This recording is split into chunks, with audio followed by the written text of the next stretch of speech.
C'est au cœur de l'épais massif ardennais que nous poursuivons notre découverte, en compagnie de Philippe Boudard.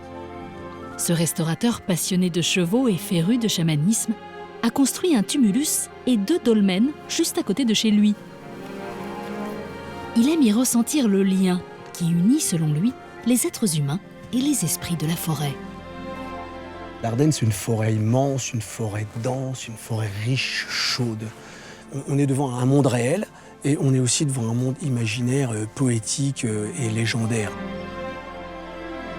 Pour Philippe, c'est au sommet d'un éperon rocheux abrupt qui surplombe la petite ville de Monthermé que l'on trouve le paysage le plus emblématique des Ardennes et de ses légendes.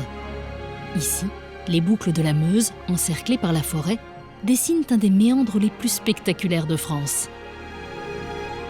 Et c'est d'un pas alerte que Philippe accède à ce promontoire pour comprendre avec son ami archéologue Maxence Peters pourquoi et comment l'homme s'est installé ici. Bel endroit pour se retrouver. Ben oui, on a un petit résumé de l'Ardenne ici, avec la forêt, l'eau, le rocher en face de nous. Le rocher, c'est la roche des Quatre Fils Aymon. La forge, ça doit faire 2500 ans que ça tape dans le coin. Bah, peu de choses près, effectivement, avec l'arrivée de la culture gauloise, la première métallurgie du fer. Ça vibre, ça tape, ça a une rythmique, ça transforme de la matière. Moi, ça me fait penser aux légendes, au chamanisme. Bah, tu fais bien de me parler de chamanisme, parce qu'on en a beaucoup parlé par ici, autour des gravures magdaléniennes de Roque-Latour, qui est juste derrière nous. On y va, Maxence? Eh ben c'est parti. Et c'est parti. Au Magdalénien, c'est-à-dire 15 000 ans avant notre ère, un petit massif de quartzite, appelé le Roque-Latour, s'est formé en plein cœur de la forêt. C'est l'un des plus anciens sites occupés par l'homme dans la région. Mais pour y accéder, Philippe et Maxence doivent d'abord se frayer un chemin dans une forêt dense. Le Roque-Latour se mérite. À chaque fois que j'arrive là, j'ai une émotion particulière. Bah, d'autant plus qu'il n'y a rien de comparable dans les Ardennes. On est vraiment sur un lieu unique. Partout, on est sur le schiste, le massif primaire schisteux. Et ici, le schiste est remplacé par le quartzite, ce qui a donné ce paysage unique sur tout le massif. On grimpe dessus pour voir? Oui. Ça va. On y va? Allez. Aujourd'hui, le site est régulièrement utilisé par les passionnés d'escalade. Mais Philippe et Maxence préfèrent emprunter une voie plus facile pour atteindre l'endroit où ont été relevées parmi les premières traces de présence humaine dans les Ardennes. Alors là, on peut dire qu'on surplombe vraiment toute la vallée. Oui, on a un très beau point de vue et qui devait être encore plus impressionnant à l'époque, puisque là, aujourd'hui, on a la forêt qui nous masque un petit peu le paysage. Et au Magdalénien, la forêt devait être totalement inexistante. Pas de forêt du tout. Pas de forêt du tout. Quelques arbres qui poussent dans les endroits les plus abrités, probablement dans la vallée. Mais ici, au niveau du plateau, il ne devait pas y avoir un seul arbre. Et du coup, on devait avoir une vision superbe tout autour de nous à 360 degrés. Et tu penses que c'est ce surplomb qui a amené l'humain sur ces roches? C'est probablement une des raisons, puisque les sites de cette époque-là en Belgique, qui sont les mêmes groupes humains, on va dire, sont plutôt dans les vallées. Et ici, on est sur le plateau, qui est normalement la zone la plus froide. Mais le point de vue fait que ça devait être un endroit pour guetter le gibier absolument extraordinaire. Et il chassait quoi alors? Le renne. Tiens, par exemple, je peux te montrer. Et voilà, un des silex qui a été découvert ici. Un petit burin, on a la partie active ici, qui a été utilisé à l'époque pour travailler le bois de renne. Alors avec ce petit objet en silex, ce petit burin de silex, on travaillait des objets en bois de renne. Voilà. Le campement est installé juste derrière nous. Et ici, ils guettent, ils surveillent et ils descendent dans la vallée ou ils vont sur le plateau pour chasser. Plusieurs milliers d'années après avoir occupé ces promontoires naturels de pierre, les Ardennais se sont mis à bâtir des cités-forteresses. Parmi elles, la ville fortifiée de Rocroi, l'un des joyaux du patrimoine ardennais, situé tout près de la frontière belge. Pour nous faire découvrir ces fortifications astucieusement camouflées par la verdure, Philippe gravit d'un pas décidé le bastion de Montmorency, où l'attend un passionné d'histoire militaire, Patrice Petit. L'arrivée encaissée, j'ai l'impression de revêtir une armure. Ah ben ça tombe bien parce qu'ici on est sur une ville fortifiée, donc on pourra aller voir sur un des bastions les plus hauts de la ville un petit peu comment tout ça est organisé. Hein? Avec plaisir.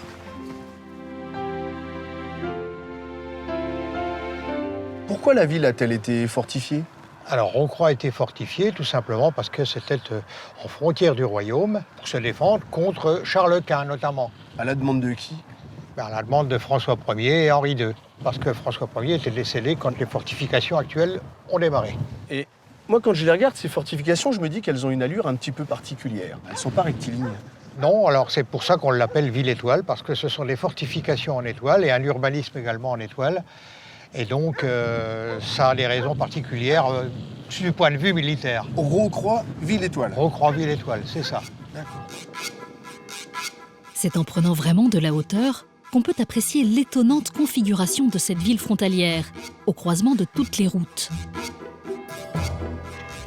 Voilà, donc ici on arrive en plein centre de la ville, sur la place d'Armes, où convergent toutes les rues en étoile. D'accord. Alors, ces rues en étoile, est-ce que c'est purement esthétique ou est-ce que c'est fonctionnel? À l'origine, c'est purement militaire, parce que ça permettait aux soldats de garnison de pouvoir accéder très rapidement sur la place d'Armes, et à partir de la place d'Armes, pouvoir se rendre également très rapidement dans toutes les rues qui sont toutes en ligne droite. C'est pour ça qu'on l'appelle ville-étoile. Voilà. Donc, c'est défensif, en fait. Absolument. À Rocroi, tout a été pensé pour surprendre d'éventuels assaillants. Les bâtiments ne devaient pas dépasser une certaine hauteur afin de rester dissimulés derrière les fortifications. Mais j'imagine que depuis 1555, la création de la ville, l'architecture militaire a dû évoluer. Obligatoirement, notamment avec l'évolution de l'artillerie. Les militaires ont construit un hôpital de siège, ici même, sur ce bastion du Dauphin, pour protéger et soigner les civils et les militaires en cas de siège. Donc là, c'est un hôpital et il est enterré.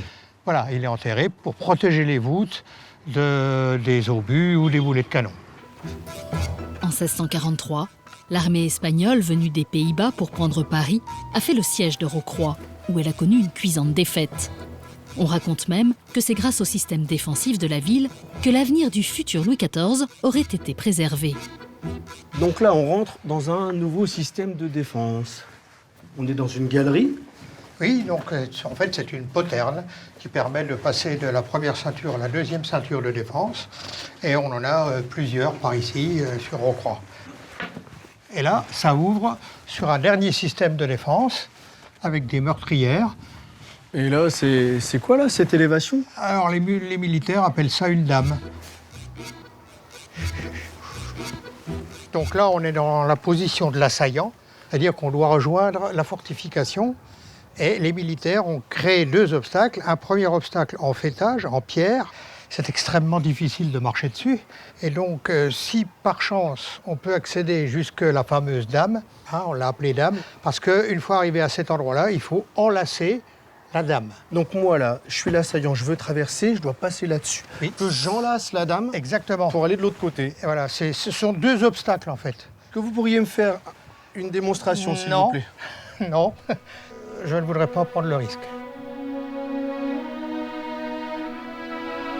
En partant, Patrice indique à Philippe le lieu où les plans de la fameuse bataille de Rocroi auraient été élaborés, la cour des Prés. Située à Rumigny, cette vaste demeure, que tous les villageois surnomment le château, appartient à Louis-Marc Avril et sa famille. Alors on est sur la route des fortifications. Moi, quand j'arrive, je vois un château. Est-ce que c'est un château? C'est une demeure fortifiée. Pour répondre à l'appel de François Ier, Il demandait qu'on fortifie la région pour quelle raison? parce qu'à cette époque-là, Charles Quint était l'ennemi de François Ier et la frontière était trop ouverte. Ceux qui construisaient des maisons, ils pouvaient fortifier leurs maisons. C'était exceptionnel. Donc dans cette région, des gens ont droit de fortifier, d'avoir des maisons qui ont l'apparence de château, alors que... Alors que c'est une maison. Et qu'il y avait un château seigneurial à l'autre bout du village. Maintenant, c'est vrai que c'était une maison qui était massive. Et aujourd'hui, comme il n'y a plus de château seigneurial, tout le monde l'appelle le château. On peut visiter l'intérieur? Oui. L'ancêtre de Louis-Marc n'était pas un aristocrate, mais un maître de forge. Ses propriétaires d'ateliers artisanaux, devenus par la suite des capitaines d'industrie métallurgique, ont largement contribué au développement des Ardennes. Alors combien de personnes habitaient dans cette maison? Alors au tout début, il y avait Louis Martin et son épouse, et puis sa fille et son fils. Donc ils étaient 4. Et puis il y avait une dizaine de gens d'armes. Les gendarmes. Oui, ceux dont le métier était les armes. D'accord. Ce qui a donné la gendarmerie aujourd'hui. On peut tenir un siège alors? On pouvait tenir un siège puisqu'il y avait des jardins potagers à l'intérieur des fortifications Et que quand il y avait un siège, on prévenait les habitants du village et ils venaient avec leurs richesses et donc avec leurs bêtes. Si le donjon et le pont-levis ont aujourd'hui disparu, les douves ont été préservées. Mais désormais, on n'a plus besoin de garde pour les surveiller. Voilà, alors ici, c'est la salle des gardes. C'était une salle de vie, 10 gardes vivaient ici. Oui, ils y vivaient, ils dormaient, ils mangeaient ici. Et pour manger, ils servaient de la cheminée. Ils faisaient la cuisine dans le feu avec la marmite. Une marmite qu'ils attachaient à la crémaillère. Vous pouvez comme ça faire du feu fort ou du feu doux, selon la position de la marmite sur la crémaillère. L'expression « pendre la crémaillère » vient de là, alors? Exactement, parce qu'en fait, tant qu'on n'a pas pendu la crémaillère, on ne peut pas cuisiner. Donc on ne peut pas inviter ses amis. Et quand on invite ses amis, on pend la crémaillère. Et après avoir pendu la crémaillère, dans les Ardennes... Bon, un petit coup de cidre par exemple. Eh bien d'accord, avec plaisir. Nous quittons la vie de château pour retrouver le milieu naturel favori de Philippe, sa chère forêt de Thiérache, tout près de chez lui, où il aime tant faire de longues promenades. Il vient justement d'acquérir 2 jeunes chevaux qu'il doit acclimater à la conduite en attelage.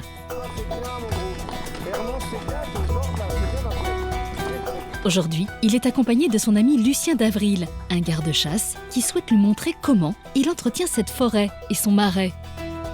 Oh là, c'est des très très bons chevaux. Et tu vois, pour moi, Lucien, l'Ardenne, c'est la forêt. La vraie Ardenne, c'est vrai, le nord du département, c'est avant tout forestier. C'est la forêt dans laquelle tu peux te perdre, mais tu te sens bien. Pour l'humilité, c'est pas mal. C'est la forêt immense, vaste, nourricière. C'est presque la mer. La mer avec des vagues, mais aussi la mer. Il y a des gens qui disent qu'ils connaissent la mer en ayant les pieds sur la plage. Puis t'as les autres, t'as les vrais qui connaissent la mer de là où on ne voit plus la plage. Alors pour ce qui est de la forêt des Ardennes, c'est un peu la même démarche. Je sais pas ce que tu en penses. Et on est dedans, on s'y baigne, et quand tu es à fond dedans, tu te vides la tête. C'est ici l'entrée du marais? Ouais, c'est ça. Si tu peux garer tes chevaux là tout de suite. Les Huchènes nous attend là-bas. Raspa Hermance, oh. Tu peux aller à la tête les attacher, s'il te plaît. Les 2 compères aiment faire revivre ces équipages de chevaux qui restent le seul moyen écologique de pénétrer dans la forêt et d'entretenir les marais avoisinants où les attend un travailleur de force. Eh bien, ça y est, on arrive là. Ouais, ça y est, on est sur la parcelle de fougères qu'il faut rouler. On est dans le marais des Hauts-Butés. Alors, mon gros chêne, on va aller bosser. Hein, ça va lui faire du bien. Et dis-moi, Lucien, Oui. on dit qu'on est dans un marais, mais ça ressemble pas trop à un marais. Il y a des arbres partout. Ouais, puis surtout les fougères, mais c'est justement la raison pour laquelle la création du parc naturel régional, c'est là qu'ont été entreprises, disons, des fortes actions pour restaurer le marais. Parce qu'avant, avec les pratiques agro-pastorales, le marais était entretenu. Et là, il est en train de s'assécher. D'accord. Parce qu'il est colonisé par les bouleaux, par les pins. Et là, on le voit, la fougère, c'est un signe d'assèchement du marais. Et c'est pourquoi on va couper les fougères. Non pas les couper, les rouler. C'est pas la même chose, c'est pour briser les tiges. Eh ben, et voilà. Allez, Hugues. Allez, mon gros. Allez. Le marais est une éponge qui retient l'eau et remplit les nappes phréatiques. Sans ces zones humides, les Ardennes ne seraient plus constituées que de forêts touffues. À gauche. À gauche. Voilà. Alors le fait d'être en selle, ça te permet d'éviter les obstacles. Voilà, pas tout le temps, hein, parce que quelquefois les fougères, quand elles font 2,50 m, on ne voit pas tout, notamment les cailloux, les souches, etc. Mais ça permet aussi de travailler, on va dire, plus finement. Voilà, voilà, je contourne là. Là, là, là, voilà. Allez, à gauche. Allez. Moi je comprends pas, Lucien, pourquoi les fougères, on les coupe pas, on les fauche pas plutôt que de les rouler comme ça? Alors c'était l'erreur qui était souvent commise, de couper les fougères. Les fougères, c'est pas une racine, c'est un rhizome. Si tu les fauches, c'est seulement qu'elles reprennent vigueur et qu'elles se renforcent. Donc là, ce qu'on fait avec le rouleau à barre, c'est qu'on occasionne des blessures sur les tiges. On fait des pliures. Pour se refaire, la fougère va devoir mettre toute son énergie.